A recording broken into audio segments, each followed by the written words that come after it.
did not take long for me to realize how much this type of learning was helping me and my learning abilities in Health Science 201. Research began to constantly be on my mind. I began to think of random little things. It was just so weird that I'd be like, I need to research that. But that never happened to me before at all.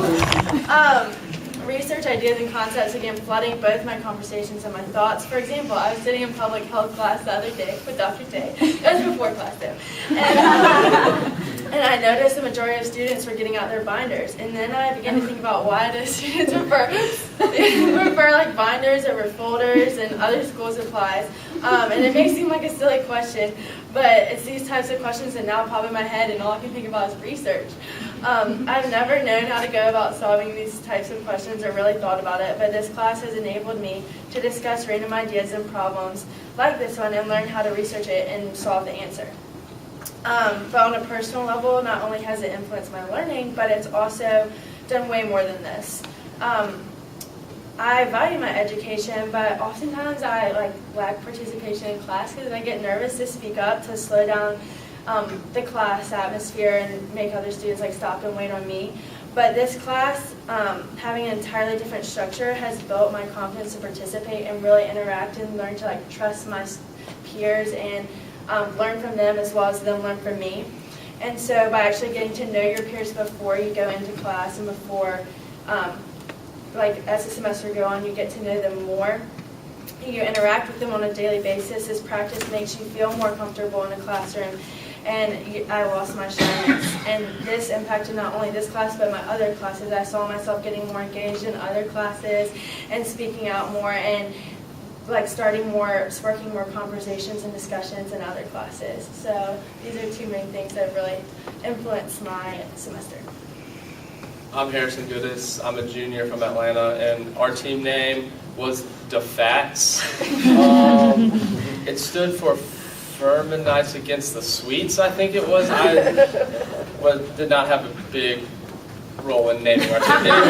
Anyway, my experience with TBL, it kind of introduced a whole new way of understanding. I would say learning, but it's more of understanding. As professors, I'm sure you know when you teach something or you're in an environment where you have to teach the material, you understand it yourself a lot better.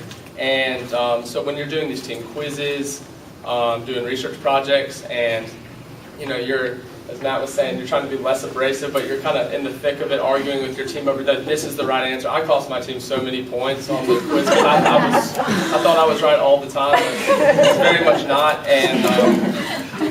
But knowing that I had to prepare myself to be able to communicate with my other teammates that, hey, this is why I think this is the right answer, and when I was wrong, them teaching it to me, that whole process makes me understand it better. And instead of short-term memory, like Matt was talking about, you have this long-term appreciation.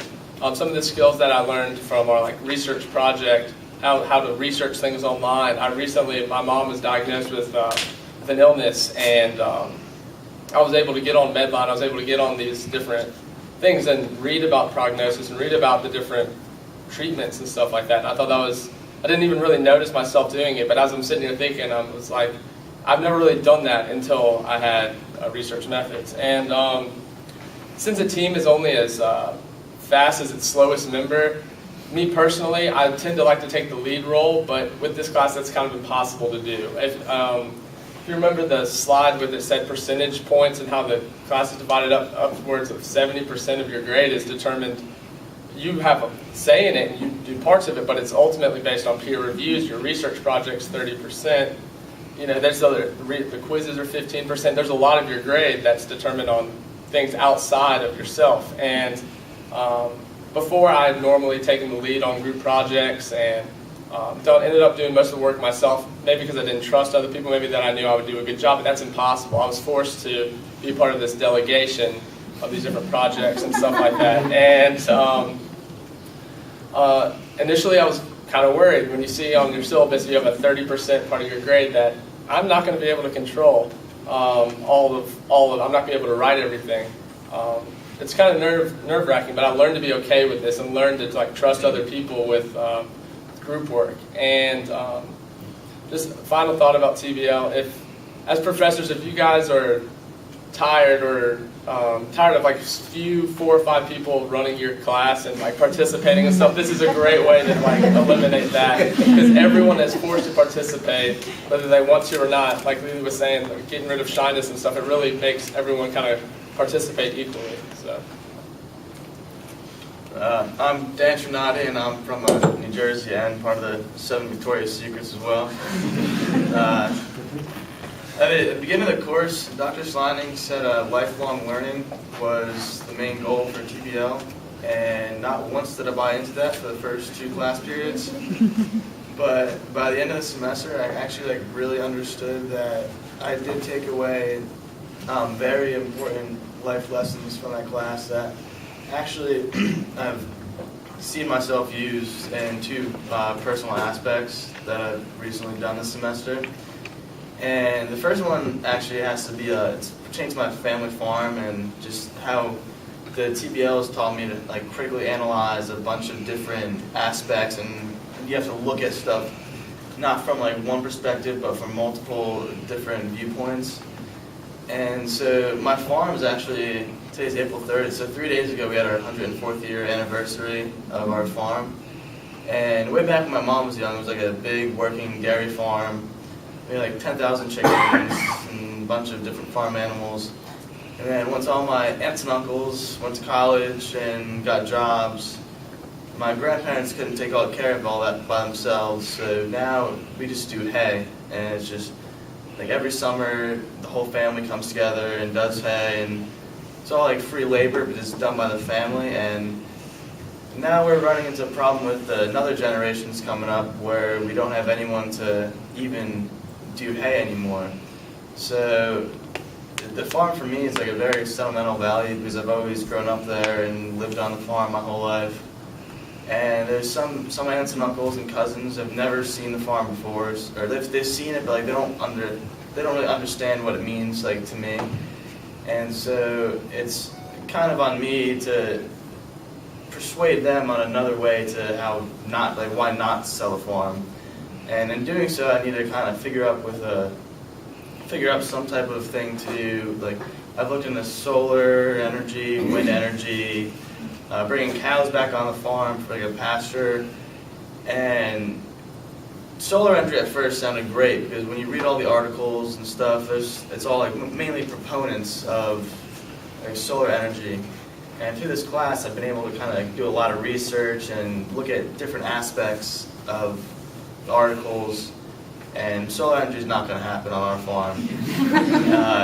And it brings about like a lot of different, it makes me think more about like what else can we do for the farm. And right now I'm actually on the track for maybe even turning it into a distillery, because I don't know if you guys are bourbon drinkers at all, but Kentucky is very famous for their bourbon because of the limestone in their water, and our farm actually used to extract limestone from it. So now I'm kind of doing research on like would it be feasible, or would it be sustainable for our farm for the next 10, 20, 50, 100 years, whatever it is. And now, since doing all this research and looking at stuff more critically, my family's actually been able to like look at me as a more distinguished person in terms of finding out a plausible outcome for the farm. So that was one very big personal aspect that I've taken away from this class. And the second one was just like the real life scenarios that TBL forces you into, and what you can actually learn from being in an environment that's very similar to like a working environment. So during spring break, I was doing business over in South Africa, and kind of being the guinea pig in my business, like the new guy on the block. The boss, he's also a partner of mine, but when I was over there, he's 70, I'm 20, so I was a guinea pig, and he kind of just said, all right. And the first day I got there, he wanted me to file hundreds of emails pertaining to our business, like that we have to do, and I had absolutely no idea what to do. And I asked him, well, like, how do you like your emails organized? Because we had to set up to be audited. And he goes to me, I don't know. I have people that I pay to do that. So just like the aspect from what I've learned from TBL, it like made me think about like how to actually like do all this and just the problem solving skills.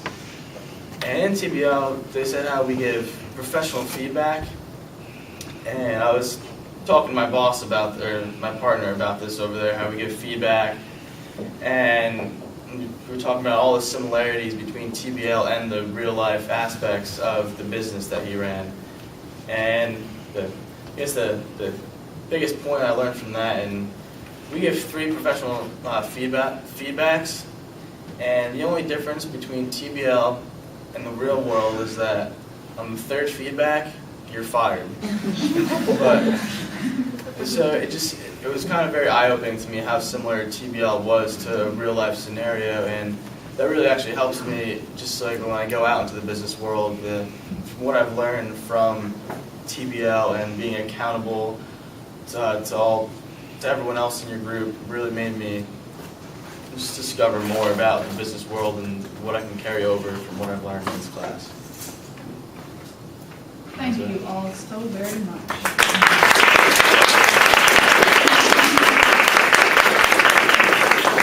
So Alicia and I had 2 more slides, but I think we've pretty much said everything we need to say. So there's a whole 5 minutes for questions. Thanks for sharing all of your experiences. And I was wondering if you had a clear sense when you were participating in this, if this would be a good method to sort of apply across the board in some of your different classes, or if you had a clear sense that this would be an appropriate method in some classes, but I'd like to see a more traditional approach preserved in others. Personally, for myself, I thought applying it to every class would be really helpful, because for myself, I really do not like just sitting there in a lecture and just having stuff thrown at me. I like to be able to engage with my peers and get different perspectives on anything, whether it's history, anything in research, or anything like that. So I felt, at least I think I thought this toward the end of the class, I thought it would be really helpful if I had that kind of atmosphere in every single class that I was in. And to add on to that, when you said we miss like one of your classes, unintentionally, of course you're going to see a doctor's note. When we missed a class for like this class, this is a TBL and a team-based learning style, I personally felt I felt in debt and like guilty to my team if I wasn't there. And you have to be active the whole time, and you're actually taking in all the information. And when you, like I said, when you miss class, you actually feel indebted towards the rest of your team. Whereas if we miss like a not TBL-based class, you're just like, Those team decision days, we had students coming in that probably should not have been in class, but they did not want their team to make that decision without being there. They might make a wrong decision. Another thing I wanted to add on to that is that I know you guys went full force into TBL, which I think is awesome, but especially there's certain things that I think could be really helpful in terms of like a gradual shift, because I know that not all classes can all of a sudden switch over. But the idea of the team quizzes, when I heard that on the first day, I freaked out. I was like terrified. I was like, how are we, I'm usually accountable for myself, not 5 other people. But when I started thinking about it, it's something that happens, that comparison happens after class anyway. People are like, what did you put for this? But it happens in class in a way that matters, in a way that impacts your grade and your participation in the class. So I think that the team quizzes are like an aspect that I think could be really cool, seeing those in other classes and all just across disciplines, just because it's something that happens naturally, and believe it or not, like teams perform better. And I think you hear that and you're like, are you sure? But then we experience that over the course of the class.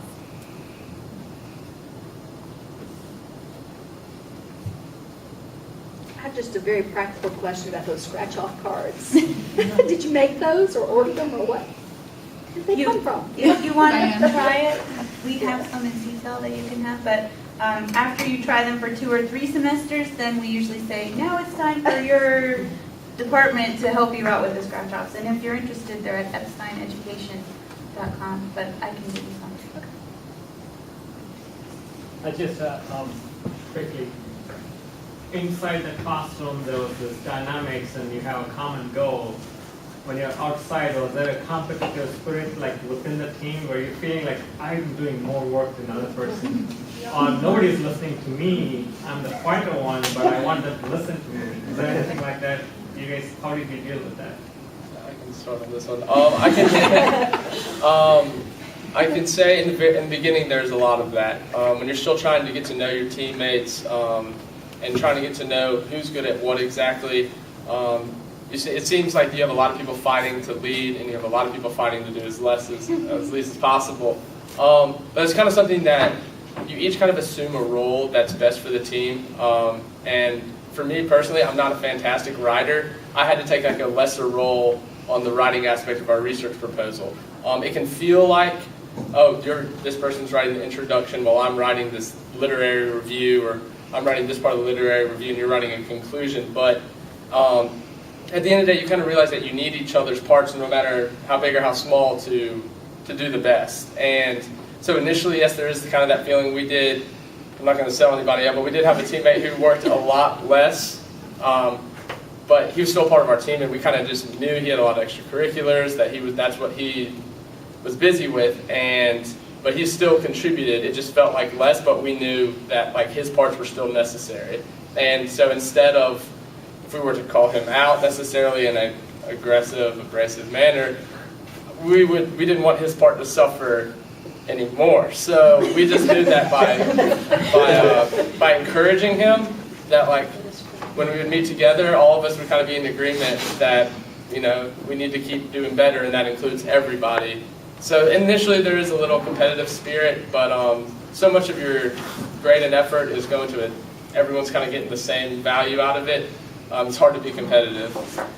And also, coming on that, they have a rule that like if someone is really not doing their job and like you're getting frustrated over and over, you can put them on the island, a slacker island, and they have to do everything on their own. And so, and you have like a meeting, you like vote on it and stuff like that.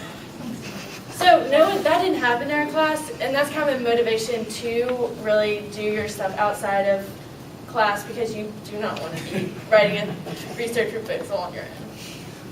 I have a quick question. Are any of you who were in the class last semester, did you win the NIH study dinner?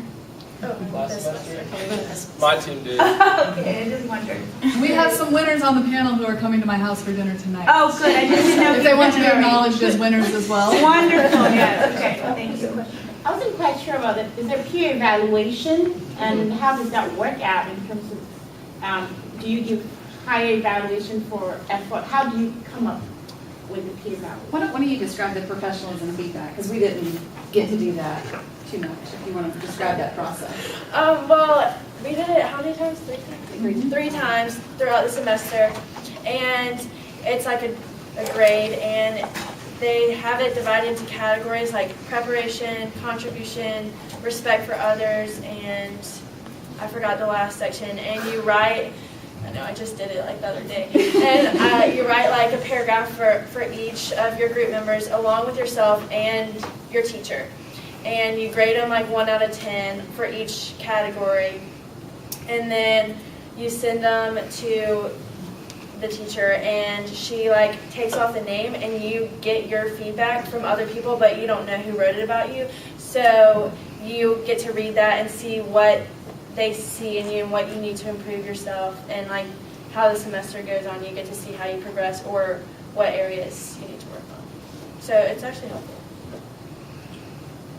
And there's a specific request, which is what she's saying, what can they work on? And flexibility.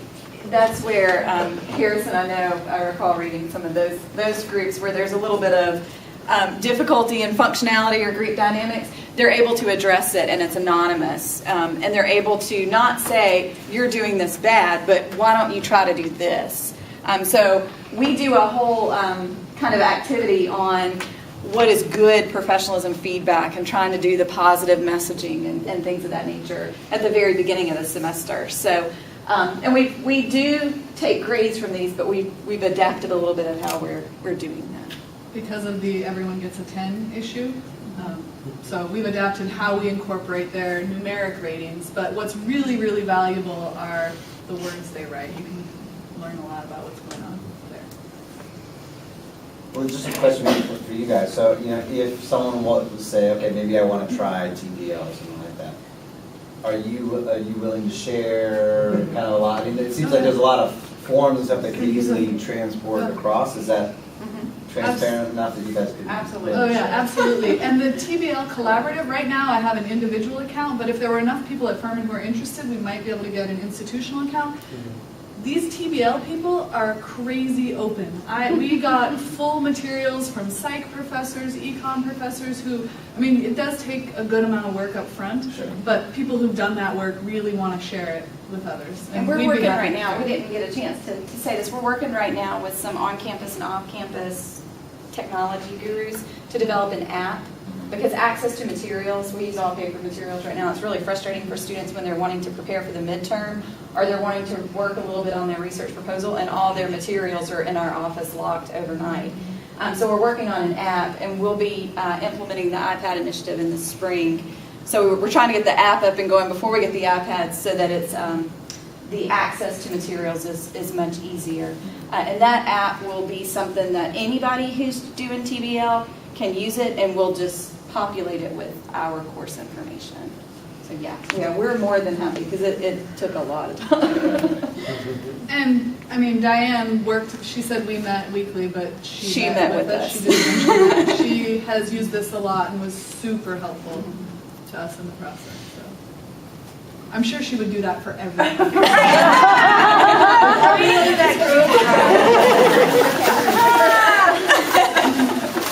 Okay, I'm aware of the time. I'm happy to stay and keep chatting, but I